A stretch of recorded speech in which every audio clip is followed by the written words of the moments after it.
जय सेवालाल। आज हमारे बीच में प्रदेश कार्य समिति भाजपा श्याम नायक जी उपस्थित हैं। मध्य प्रदेश की राजनीति में आज बहुत बड़ा समाज के लिए बहुत बड़ा निर्णय लिया है श्याम भैया ने। अपने 32 साल के कैरियर में, राजनीतिक कैरियर में उन्होंने बीजेपी के लिए दिन रात मेहनत करके अपना वर्चस्व कायम किया। और मैं आपको ये बताना चाहता हूँ पहले श्याम नायक जी के बारे में कि धार के एक छोटे से ब्रह्मा कुंडी जो गांव है, वहाँ पे कांग्रेस का गढ़ माना जाता था। वहाँ की कांग्रेस को वहाँ की राजनीति को चेंज करने के लिए श्याम भैया ने दिन रात करके बीजेपी का झंडा गाड़ा था।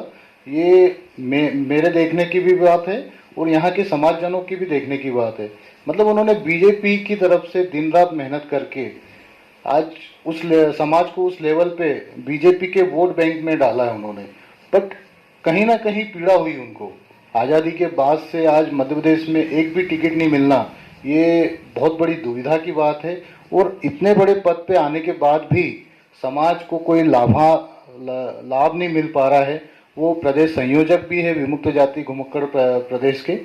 और आज उनकी पीड़ा किस तरह से उभर के आई है, उन्होंने सारे पद से इस्तीफा दे दिया है बीजेपी की तरफ से।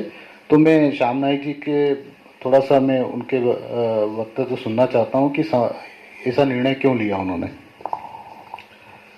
मैं भारतीय जनता पार्टी से लगातार 32 वर्षों से कार्य कर रहा हूं और पार्टी ने जहां भी मुझे भेजा, चाहे महाराष्ट्र हो, चाहे मध्य प्रदेश के किसी भी विधानसभा के उपचुनाव हो, पार्टी ने जहां जहां भेजा वहां पे मैंने कार्य किया। और मध्य प्रदेश के अंदर जो समाज है, विमुक्त घुमक्कड़ समाज और विशेषकर बंजारा समाज में पार्टी खड़ी करने का काम मैंने किया है। लगातार यह देखने में आया कि आज़ादी के बाद चाहे कांग्रेस हो चाहे भारतीय जनता पार्टी हो, दोनों ने ही भारतीय बंजारा विमुक्त घुमक्कड़ समाज को कभी भी अपना प्रतिनिधित्व नहीं बनाया, विधानसभा में नहीं भेजा, न लोकसभा में भेजने की बात तो दूर है, लेकिन विधानसभा में 230 सीटें हैं। जब संयुक्त मध्य प्रदेश था, जब 320 सीटें थी, तब भी नहीं भेजा, और अब 230 सीटें तब भी नहीं भेजा। और इसलिए हम लगातार 2003 से हम माननीय गोपीनाथ मुंडे जी जब जीवित थे तब उनसे प्रार्थना की थी कि एक टिकट मध्य प्रदेश में मिलना चाहिए, लेकिन गोपीनाथ मुंडे जी ने हमको सहयोग किया। 2003 में बंजारा समाज से श्री कमल पटेल जी को टिकट भी दिलाया, लेकिन भारतीय जनता पार्टी ने 2 दिन तक टिकट रखा, तीसरे दिन टिकट काटकर एक राजपूत समाज के व्यक्ति को दिया है। और वही पुनरावृत्ति इस बार पुनः हुई है कि हमने 2003 में हमारा टिकट काटा, 2008 में हमने मांगा, 2013 में हमने टिकट मांगा और इस बार पुनः हमने 2018 में मांगा। आज हम जिस विधानसभा से टिकट मांग रहे हैं, वो चाहे मेरी मानदाता हो, चाहे मनासा हो, चाहे गरोट हो, चाहे आगर हो, ऐसे जगह से हमारे जो कार्यकर्ता, सक्रिय कार्यकर्ता, अब जैसे उदाहरण के लिए मैं मानदाता का उदाहरण देना चाहूंगा।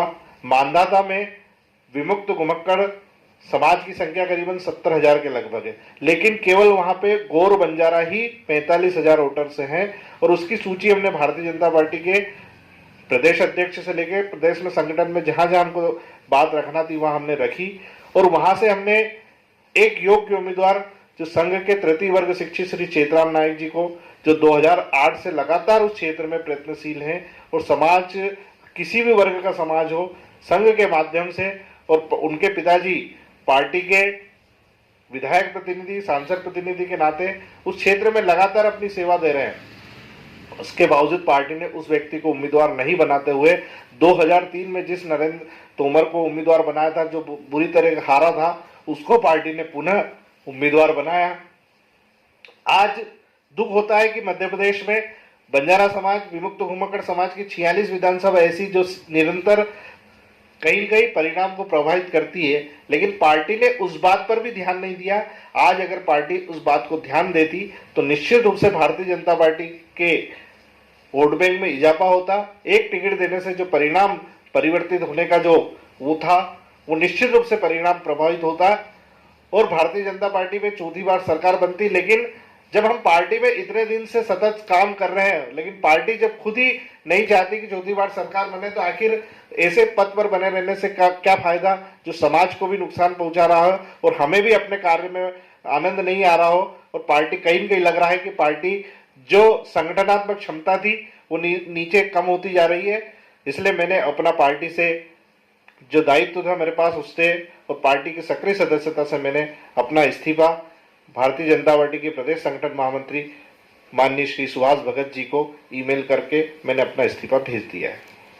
जो 9 तारीख का नामांकन की लास्ट डेट है, अब क्या रणनीति है आगे चल के? जो समाज के लोग सोशल मीडिया से और मीडिया के माध्यम से, न्यूज़पेपर से और ये से बहुत अच्छा माहौल बन रहा है बंजारा समाज के लिए, चाहे वो युवा वर्ग हो, चाहे वो वरिष्ठ लोग हो, सभी यही चाह रहे हैं। बीजेपी कांग्रेस तो छोड़ दो, अभी सब समाज के हित में अगर आगे बढ़ेंगे तो आगे क्या रणनीति है समाज के लिए कि निर्दलीय उम्मीदवार खड़ा करना है या पार्टी के थ्रू जाना है? देखिए, मैंने अपना इस्तीफा भारतीय जनता पार्टी को मेल कर दिया है। अब मेरे बारे में निर्णय पार्टी को करना है। और जहां तक समाज की बात है, मेरे इस्तीफा देने के बाद में समाज के जो भारतीय जनता पार्टी से जुड़े हुए हैं या कांग्रेस से जुड़े हुए सभी नेताओं के फोन आ रहे हैं और उन्होंने भी अपना इस्तीफा देने की पेशकश की है। और वो भी चाहते हैं कि अगर दोनों पार्टी अगर हमको उम्मीदवार नहीं बनाती है तो हम भी इस्तीफा देंगे और निर्दलीय उम्मीदवार खड़ा करेंगे। मैं समाज की भावना के साथ में हूं कि समाज जो निर्णय लेगा, क्योंकि मेरे लिए समाज सर्वोपरि है, पार्टी उसके बाद में है, और समाज जो निर्णय लेगा मैं समाज के साथ खड़ा रहूंगा। ये जो पीड़ा है श्याम नाइक जी की, वास्तव में एक गंभीर समस्या बनती जा रही है राजनीति दलों में। राजनीति पार्टियां घबरा रही है क्योंकि विमुक्त जाति के जो जितने भी पदाधिकारी हैं, चाहे वो कांग्रेस के हो चाहे बीजेपी के हो, एक बहुत बड़ा धड़ा है वोट बैंक का। अगर ये वोट बैंक 13.5 लाख जो गौर समाज है, गौर बंजारा समाज, 51 जातियों की तो बात ही छोड़ो क्योंकि वो तो करोड़ों में जाएगा, अगर इन पे ध्यान नहीं दिया तो मैं प्रदीप मानवत ये मतलब बोलना चाहता हूं कि राजनीति समीकरण बीजेपी और कांग्रेस के लिए बहुत बड़ा एक समीकरण चेंज हो जाएगा। ब्यूरो चीफ प्रदीप मानवत, मध्य प्रदेश।